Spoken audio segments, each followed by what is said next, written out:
माझी तब्येत खराब झाली यार. Hello everyone. स्वतःकडे लक्ष दिलं नाही तर झाला दुष्परिणाम. म्हणून अगोदर स्वतःची काळजी घ्यावा. मी स्वतःची काळजी घेत नाही म्हणून मी बिमार झाले. मला माहीत होतं माझी तब्येत खराब आहे, तरी मी जॉबला गेले आणि मीच माझी तब्येत आणखीन खराब करून घेतली. जॉबवरून आल्यावर विचार केला होता की आराम करा. मग कसला आराम?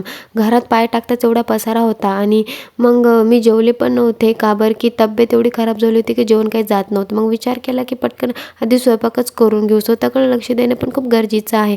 त्यामुळे मी स्वयंपाकाला लागले फटकन.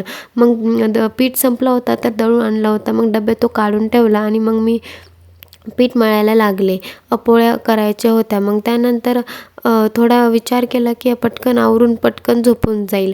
मग भात वगैरे टाकला होता, शिट्टी वगैरे झाली. त्यानंतर पीठ मळून वगैरे घेतलं, हात वगैरे स्वच्छ करून घेतले. शिकत काही इतकं सुधारतच नव्हतं, नुसतं शिका येत होत्या मला. आणि मग पोळ्या टाकायला लागले फटकन. पटपट पोळ्या वगैरे टाकून घेतल्या. मग तिथला सगळा पसारा आवरायचा होता मला. आणि मग पोळ्या झाल्यानंतर थोडंसं झाडून वगैरे करून घेतला, वट्टा साफ करून घेतला. क्लीन झाल्यानंतर समोर हॉलमध्ये आले आणि समोरचा पसारा सगळा आवरून घेतला. खूप थकले होते आणि मग मेडिसिन वगैरे पण घ्यायची होती मला. थोडा आराम करून घेतला. मग जेवण करायचं होता. व्हिडिओ आवडला तर कमेंट नक्की करा. भेटू नेक्स्ट व्हिडिओमध्ये.